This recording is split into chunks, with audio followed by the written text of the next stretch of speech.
Good morning, students.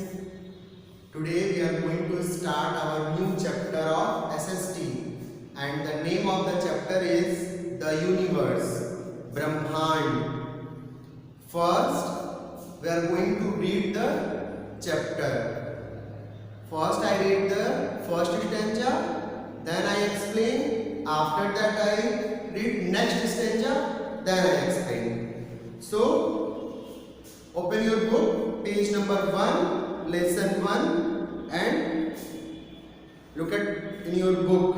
I am going to read the first stanza. आज हम ब्रह्मांड के बारे में पढ़ेंगे और मैं पहला पैराग्राफ रीड करूंगा और आपको समझाऊंगा। सबसे पहले आप सोच रहे होंगे कि यूनिवर्स है क्या? What is universe? ब्रह्मांड क्या है? So listen, the universe means everything that exist. Universe का मतलब होता है जो कुछ इस संसार में या जो कुछ इस पूरे स्पेस, होल स्पेस में जो भी कुछ है वो उन सब का मतलब है ब्रह्मांड। Means whatever things you can see around us is called universe. जो भी चीजें आप देख रहे हैं अपने आसपास, जो भी चीजें मौजूद हैं वो सब ब्रह्मांड है। ब्रह्मांड का मतलब होता है everything that exists. It consists of the whole space in the which we live, that is the earth together with all the planets and stars. जिस अर्थ, हमारा जो प्लैनेट है जहां हम रह रहे हैं, और हमारे प्लैनेट्स के अलावा और भी प्लैनेट्स हैं, जितने भी सैटेलाइट्स हैं, नेचुरल सैटेलाइट्स लाइक मून, और जितने भी twinkling stars you can see in the night, रात में आप जितने टिमटिमाते सितारे देखते हैं वो सब इस ब्रह्मांड में ही आते हैं। और अब आपको समझना और आसान होगा कि जब हमारी पृथ्वी, हमारा ग्रह जिसमें हम रहते हैं, वो भी इस ब्रह्मांड में है, तो वो सब कुछ इस ब्रह्मांड का हिस्सा है जो हमारी अर्थ पे है। और ठीक इसी तरह जितने प्लैनेट्स हैं, उन सारे प्लैनेट्स और सारे सैटेलाइट में जो भी कुछ है वो सब इस ब्रह्मांड का ही अस्तित्व है। मतलब जो भी कुछ अस्तित्व में है, जो भी कुछ हम देख रहे हैं, जो भी कुछ हमें दिख रहा है, जिसमें हम रह रहे हैं, जो चीजें हमें प्रभावित कर रही हैं, वो सब क्या है? ब्रह्मांड का ही हिस्सा है। अब आप सोच रहे होंगे कि प्लैनेट्स, स्टार्स और सब कुछ ये ब्रह्मांड है, तो ये ब्रह्मांड की ओरिजिन कैसे हुई? ये कैसे शुरू हुआ? आपके में ये विचार आ रहा होगा। तो एक थ्योरी है, big bang theory.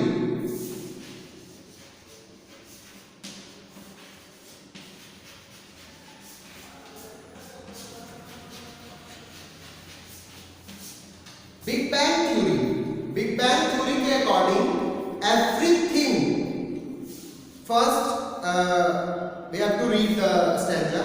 The origin of the universe is explained by the Big Bang theory.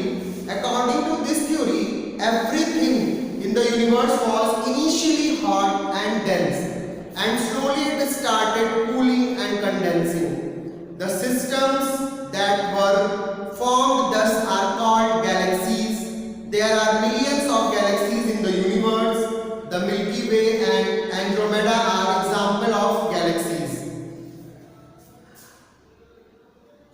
Origin, जो आप सोच रहे हैं कि ये यूनिवर्स शुरू कैसे हुआ, स्टार्ट पहले क्या था, कैसे शुरुआत हुई होगी, तो बिग बैंग थ्योरी आई जिसने बताया।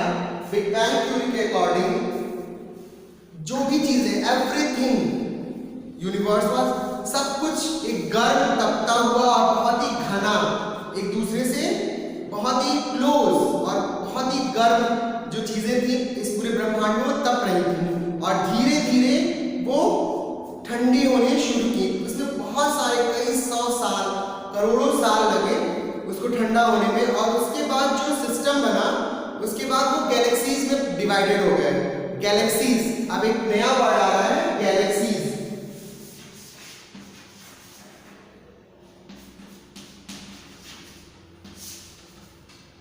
What is galaxies? गैलेक्सीज क्या होती है? गैलेक्सी, जब इसमें जो भी मैटर्स थे, जो भी चीजें थी, वो जब ठंडी हुई उसके बाद गैलेक्सीज का फॉर्मेशन हुआ, गैलेक्सीज का निर्माण हुआ, गैलेक्सीज बनी। गैलेक्सीज जो आप देखते हैं आकाश में तारों को टिमटिमाते हुए, उनका एक समूह होता है, मिलियंस ऑफ स्टार्स का ग्रुप एक गैलेक्सी कहलाता है। और ऐसी कई सारी गैलेक्सीज हमारे यूनिवर्स में मौजूद हैं, कई सारी गैलेक्सीज का अस्तित्व है। उसी का एग्जाम्पल है हमारा मिल्की वे।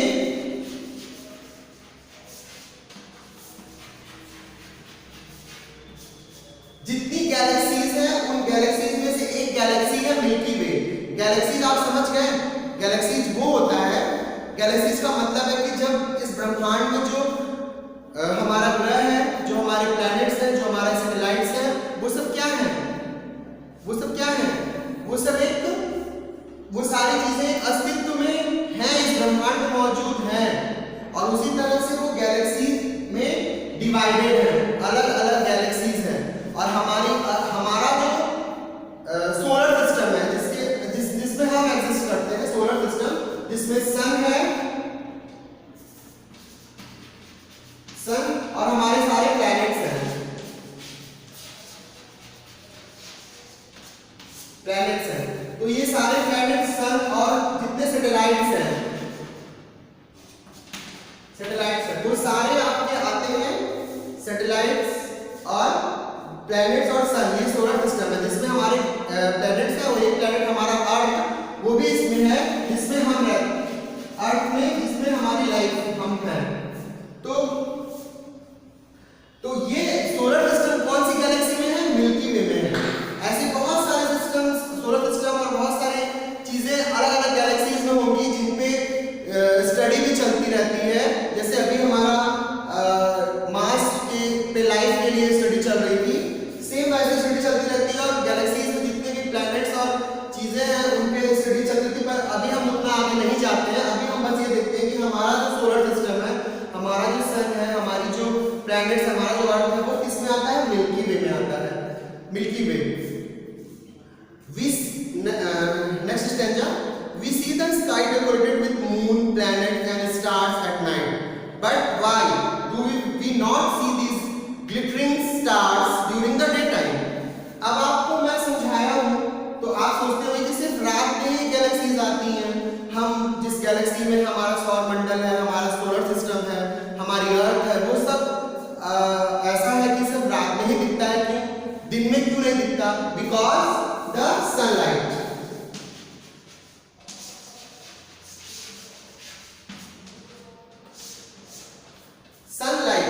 सनलाइट की वजह से सारे जितने स्टार्स होते हैं वो दिन के समय में, जब सूर्य की रोशनी होती है, तो वो डिसअपीयर हो जाते हैं।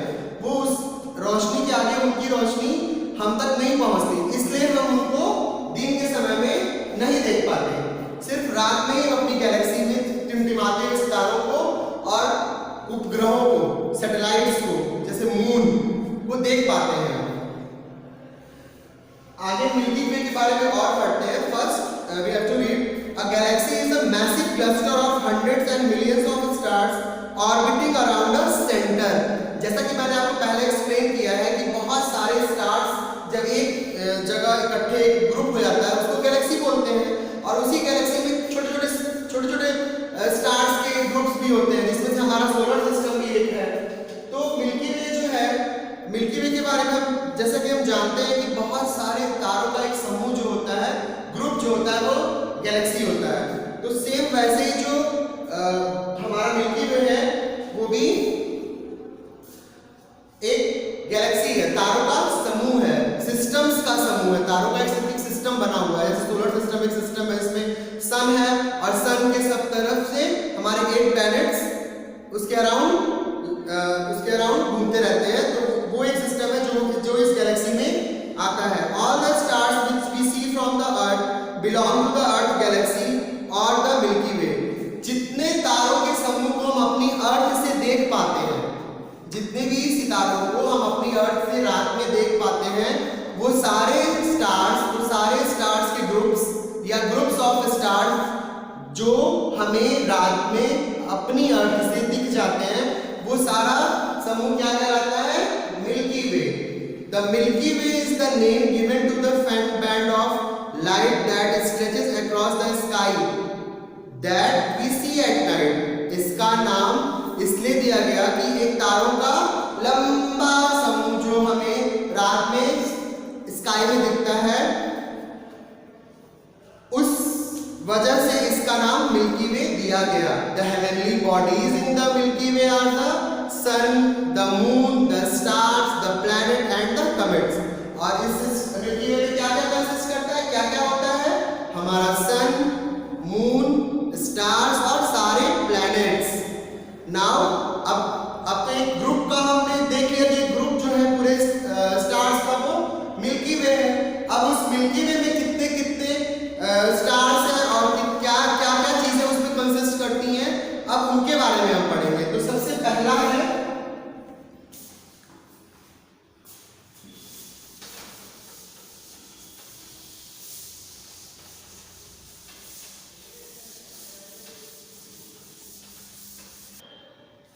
Stars.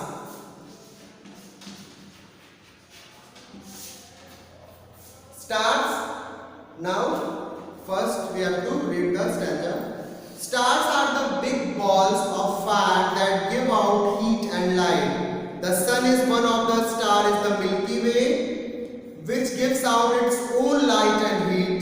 Many of the stars are much bigger than the sun, but they appear very small as they are very far away from the earth. Means, stars क्या होते हैं? तारे। तारे जो होते हैं वो एक बिग बॉल्स ऑफ फायर, आग का गोला, बहुत बड़े बड़े आग के गोले होते हैं जिनमें बहुत ज्यादा हीट, गर्मी और लाइट, प्रकाश भरा होता है। क्योंकि जब आप समझ रहे हैं कि अगर आप छोटी सी आग जलाइए तो उससे कितना लाइट हो जाता है, कितनी गर्मी मिलती है, तो वो तो इतने बड़े बड़े बॉल्स हैं, इतने बड़े बड़े गोले हैं आग के, तो उनसे कितनी गर्मी और कितनी लाइट होती होगी ये आप इमेजिन कर सकते हैं। जो हमारा सन है, the sun is the one of the star in the milky way which gives out its own light and heat. जो सन है वो भी हमारे मिल्की वे का एक ऐसा ही गोला है आग का, जिसका अपना खुद का लाइट और हीट है। और जितने रात में आपको सितारे दिखते हैं आकाश में, वो हमारे सूर्य से कई गुना बड़े और कई ज्यादा लाइट देने वाले और बहुत ज्यादा गर्म। सूर्य हमारे बहुत नजदीक है, इसलिए हम सूर्य भी हमसे बहुत दूर है, पर वो इतने नजदीक है कि उसका लाइट और हीट हम देखते हैं और हम उसको समझ सकते हैं। पर जो स्टार्स हैं वो सूर्य से भी बहुत दूर है, इसलिए उनकी लाइट और हीट हम तक नहीं पहुंचती है, पर उनको हम देख सकते हैं। जो सूर्य से बहुत बड़े हैं साइज में, बट वो बहुत स्मॉल दिखते हैं रात में। क्यों? क्योंकि वो हमसे, हमारी अर्थ से बहुत दूर है, और सूर्य हमारी अर्थ के से उतनी दूर नहीं है जितने वो तारे हैं। In the sky stars are grouped in the particular way. The formation of star in groups is called constellations. Constellations क्या होता है?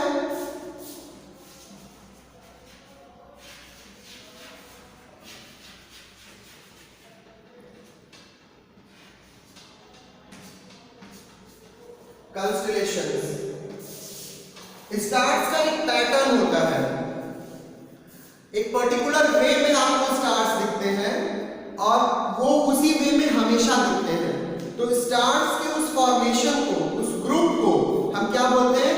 एक ग्रुप को, स्टार्स के एक ग्रुप को जिस भी वे में वो रहते हैं, उनको हम क्या बोलते हैं? कंस्टेलेशंस।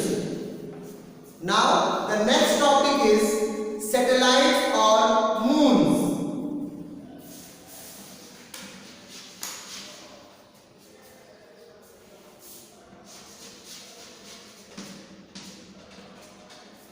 सैटेलाइट्स और moons. Satellites, what is satellites? ग्रह, प्लैनेट। आपने सुना है कि प्लैनेट जो कि सन का चक्कर लगाते हैं, जो हमारे ग्रह होते हैं, उनकी अपने एक्सिस पे वो वो सूर्य का चक्कर लगाते हैं। और सैटेलाइट्स जो होते हैं वो उन्हीं ग्रह से अलग हुआ पार्ट है जो कि उसके उस ग्रह की तरफ से, जिस भी ग्रह से वो अलग हुआ रहता है। जैसे कि आपने पढ़ा है ना यूनिवर्स में कि धीरे धीरे वो ठंडे होते गए और अलग होके एक ग्रुप बनाते गए, वैसे ही हमारे उसी चीज, उसी ग्रह में, उसी सेंस में हमारे ग्रह भी जो एक बहुत जो कि ऐसा माना जाता है कि वो सूर्य से निकले हुए हैं। सूर्य भी बहुत गर्म था, एक बहुत बड़ा आपका गोला था जिसमें उसमें वो ब्रेक हुआ तो 9 पार्ट्स में डिवाइड हुआ और बहुत सारे एस्टेरॉयड, मेटेरॉयड, छोटे छोटे टुकड़े निकले और जो बड़े टुकड़े हैं वो ग्रह में प्लैनेट्स कहे जाने लगे, बाकी कमेट्स हैं, एस्टेरॉयड है, मेटेरॉयड्स हैं। तो इसी तरह से ग्रह भी जब ब्रेक हुआ कहीं से तो वो जो पार्ट निकला और ग्रह की चारों तरफ से घूमने लगा, उसको हम बोलते हैं सैटेलाइट्स। सैटेलाइट्स में दो होते हैं, एक तो नेचुरल सैटेलाइट्स है और एक मैन मेड सैटेलाइट्स है। वो सैटेलाइट जो ह्यूमन यहाँ से भेज के और ग्रह के बारे में स्टडी करता है, चीजों को पता लगाता है, वो मैन मेड सैटेलाइट्स होते हैं जो ग्रह की तरफ घूमते हैं। और वो सैटेलाइट लाइक मून्स, जो हमारा चंद्रमा है जिसको आप रात में देख सकते हैं, वो क्या है, वो मैन मेड नहीं है, वो हमारी अर्थ से निकला हुआ ही एक टुकड़ा है जिसको हम अर्थ का सैटेलाइट बोलते हैं। एज सेम सारे प्लैनेट्स के अपने अपने सैटेलाइट्स होते हैं। हमारी अर्थ का सिर्फ मून ही एक नेचुरल सैटेलाइट है, बाकी और जितने प्लैनेट्स हैं उन प्लैनेट्स के, कुछ प्लैनेट्स के 1 से ज्यादा, 1 से ज्यादा सैटेलाइट्स हैं। These are heavenly bodies that revolve around a planet is the solar system.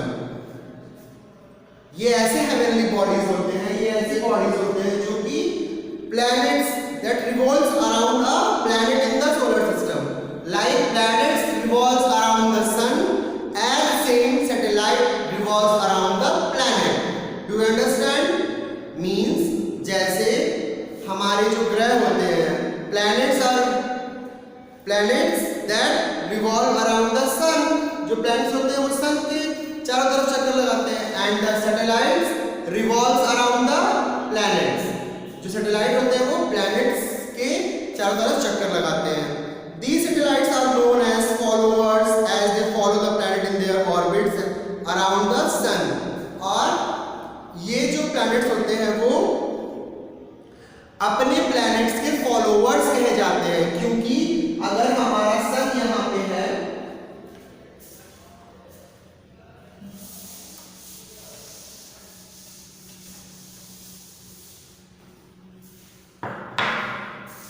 सन,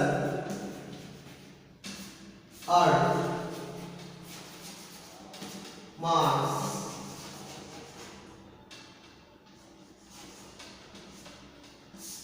तो ये यहीं पे इसी अपने एक्सिस पे घूमता है और घूमते हुए ऐसे सूर्य चारों तरफ चक्कर लगाता है। तो इसको क्या बोलते हैं, जिस पाथ पे प्लैनेट चल के सूर्य का चक्कर लगाता है उसको ऑर्बिट बोलते हैं। उसी ऑर्बिट पे वो डेली रोटेट करता है।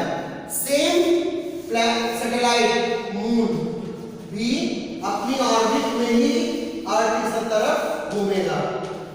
मींस प्लैनेट्स की जिस तरह से अपनी ऑर्बिट होती है, वैसे सैटेलाइट्स की भी ऑर्बिट होती है प्लैनेट्स के अराउंड। एंड इन उसी ऑर्बिट में ये जो सैटेलाइट्स होते हैं वो उसी ऑर्बिट में प्लैनेट्स को के चारों तरफ घूमते हैं।